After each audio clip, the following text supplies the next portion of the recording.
ఇలాంటి నాలాంటి బతినాడాలి, నువ్వు నిలబడంటే నువ్వు నిలబడని. ఆ? ఇట్లా నిజాయితీ పరులు బుద్ధిమంతులు పరిపాలనలోకి రావాల్సిన బదులు ఇవాళ ఏంటంటే వ్యాపారస్తులు కాన్న బిజినెస్ రాజకీయాల్లోకి వచ్చి విధ్వంసం సృష్టించడానికి ఈ మెజారిటీ పరిపాలన దోహదపడింది. ఓకే, ఇప్పుడు ఆంధ్రప్రదేశ్లో గతంలో 151 సీట్లతో ఉన్న వైఎస్ఆర్ కాంగ్రెస్ పార్టీ 11 సీట్లకి పడిపోవటం, గతంలో ఉన్న 23 సీట్లతో ఉన్న తెలుగుదేశం పార్టీ 130 పైచులకు స్థానాలు గెలవడం, సరే కూటమిగా ఏర్పడడం, ఇవన్నీ చూస్తే ఏమనిపించింది మీకు? ఎవరి తప్పిదం? వైఎస్ జగన్మోహన్ రెడ్డి గారు ఆయన చేసిన పరిపాలన బాగులేదనా, లేకపోతే అట్లా కాదండి. దీన్ని ఏ రకంగా విశ్లేషించుకోవాలి అసలు? ఇవాళ ఆంధ్రప్రదేశ్ ప్రజలు ఎవరికి ఎంత శాతం ఓట్లు వేసారని లెక్కేస్తేనండి, జగన్కి 40, అవును, చంద్రబాబు గారికి 30, 40, 30, 70.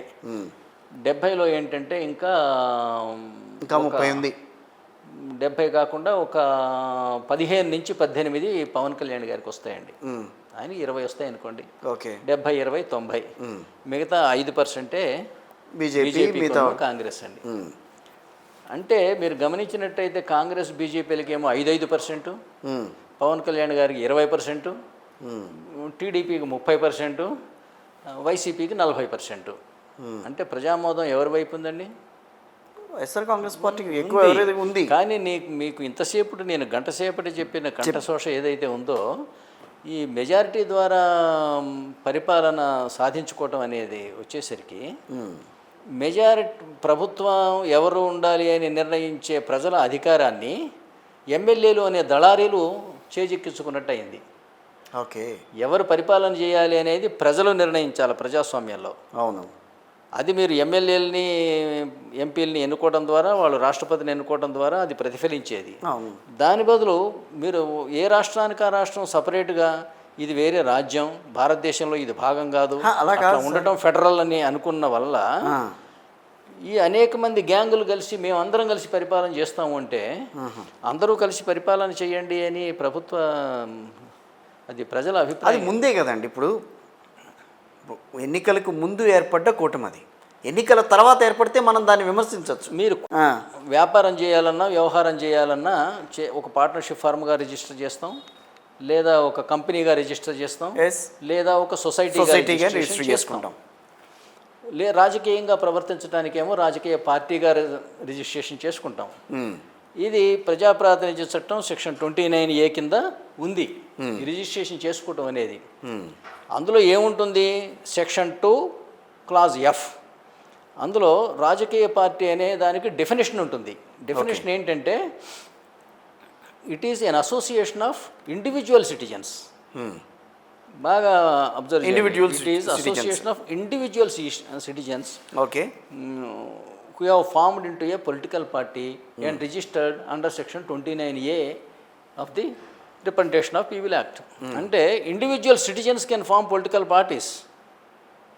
కానీ మీరు 3 పార్టీలు 5 పార్టీలు కలిపి మరొక పార్టీగా రిజిస్టర్ అయ్యారా? మీరు పొలిటికల్ పార్టీగా వ్యవహరించాలంటే 29A కింద రిజిస్టర్ అవ్వాలి. మీ కూటమి ఎక్కడైనా రిజిస్టర్ అయిందా? లేదు. మరి ఎట్లా కూటమికి చట్టబద్ధత వచ్చింది చెప్పండి? వీటినన్నింటిని ఏమంటాం మనం? ఇల్లీగల్ అసోసియేషన్ అంటాం.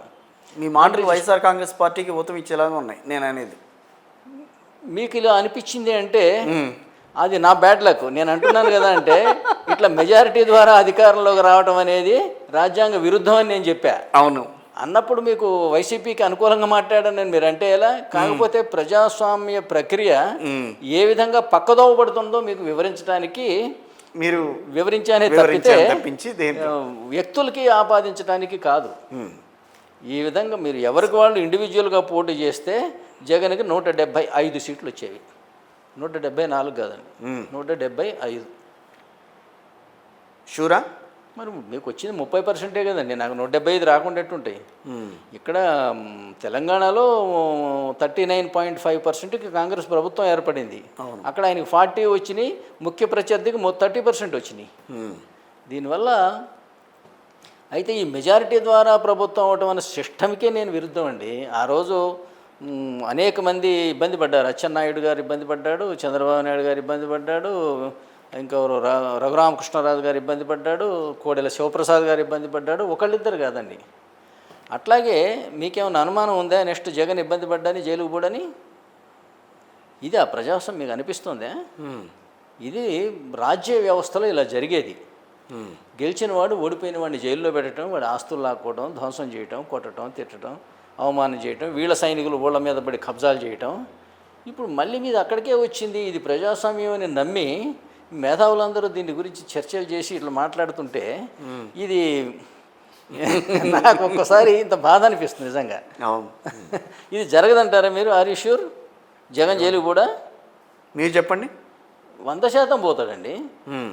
మీకు అనుమానం ఉంది జగన్. అట్లాగే కేసీఆర్ జైలుకి పోతాడా చెప్పండి, లేదా చెప్పండి? 100% పోతాడండి. ఈయన అధికారంలో ఉన్నప్పుడు రేవంత్ రెడ్డి గారిని జైల్లో పెట్టారు కదా. అవును.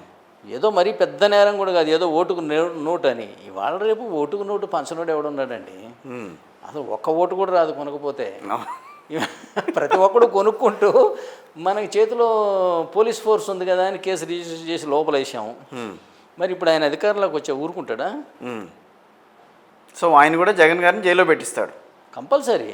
ఇక్కడ అట్లాగే కేసీఆర్ గారికి. కానీ ఇది ఏంటంటే ఇది ప్రజాస్వామ్య వ్యవస్థ అని భ్రమపడటమే జైల్లో పెట్టించటమే ఇక్కడ ఎజెండానా, లేకపోతే వాళ్ళు అవినీతి చేశారన్నది ఎజెండానా, లేకపోతే నన్ను ఓడించారన్న నన్ను కూడా ఇబ్బంది పెట్టారన్నదే ఎజెండానా? ఇక్కడ 3 రకాలుగా కనిపిస్తోంది. ఇక్కడ కక్ష తీర్చుకోవటం అండి. రాజుకి మధ్య ఇది కక్ష తీర్చుకోవటమే. ప్రజల నిమిత్త మాత్రులు ఇందులో కక్ష తీర్చుకోవటమే. ఇప్పుడు లేదు అవినీతి చేశాడు కాబట్టి జైల్లో పెడితే తప్పే ఉందని ఈ మధ్య నేను చెప్పిన వీడియోలో చాలామంది కామెంట్స్ చేశారు. కానీ నేను ఈ సమాజం మొత్తానికి ఒక ప్రశ్న వేస్తున్నా.